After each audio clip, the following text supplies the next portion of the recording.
সদ্য টি-20 বিশ্বকাপ জিতে উঠছে টিম ইন্ডিয়া। ভারতে ফিরেই এবার ছুটি কাটাতে গেলেন রোহিত শর্মা। রোহিতকে দেখা গেছে উইম্বলডনে পুরুষদের সেমিফাইনাল ম্যাচ দেখতে কোর্টে হাজির হয়েছেন তিনি। তার ছবি দিয়ে স্বাগত জানিয়েছে উইম্বলডন। এদিকে সেই ছবি ঘিরেই শুরু হয়েছে জল্পনা, কেননা যেদিন রোহিতকে উইম্বলডনে দেখা গেল সেদিনই মুকেশ এবং নীতা আম্বানির ছেলে অনন্তের সঙ্গে রাধিকার বিয়ের আসর বসে মুম্বাইয়ে। বিয়ের আসরে অনেক ভারতীয় ক্রিকেটারের দেখা মিলেছে, তবে কি সেই অনুষ্ঠানে ডাক পাননি রোহিত? গত শুক্রবার 6 জুলাই অনন্ত রাধিকার বিয়ে উপলক্ষে একটি পূজার আয়োজনে আমন্ত্রিত ছিলেন রোহিত এবং তার স্ত্রী ঋতিকা। সেখানে একটি অনুষ্ঠানে সংবর্ধনা দেওয়া হয় ক্রিকেটারদের। নীতা প্রথমেই ডেকে নিয়েছিলেন রোহিতকে।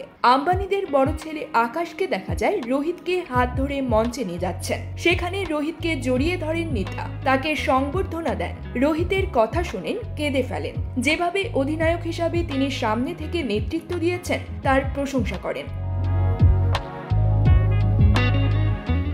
অথচ কয়েক মাস আগে রোহিতকে অধিনায়কত্ব থেকে সরিয়েছিলেন নীতার মালিকানাধীন মুম্বাই ইন্ডিয়ান্স। সে সময় নীতাও সমালোচিত হয়েছিলেন। সেসব অবশ্য এতদিনে মিটে গেছে, কিন্তু যেদিন আসল অনুষ্ঠান সেই বিয়েতেই রোহিতের হাজির না থাকা নিয়ে প্রশ্ন উঠছে। রোহিত কি আগে থেকে ছুটির ব্যাপারে জানিয়ে রেখেছিলেন আম্বানিদের? রোহিত কেন সেই সময়ে ছুটি কাটাতে গেলেন? বিভিন্ন রকম প্রশ্ন উঠেছে ছবি দেখে।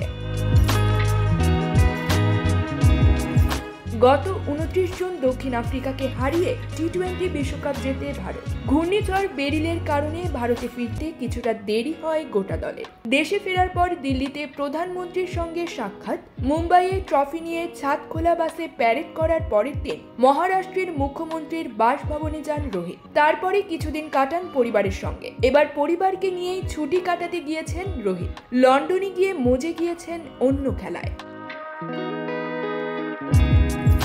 শুক্রবার উইম্বলডনে পুরুষদের সেমিফাইনালে কার্লোস আলকারাজ বনাম ড্যানিল মেদভেদেভের ম্যাচ দেখেন রোহিত। পরের ম্যাচে নোভাক জোকোভিচ বনাম লোরেঞ্জো মুসেত্তির লড়াইয়ের সময়ও তাকে সেন্টার কোর্টে দেখা গেছে।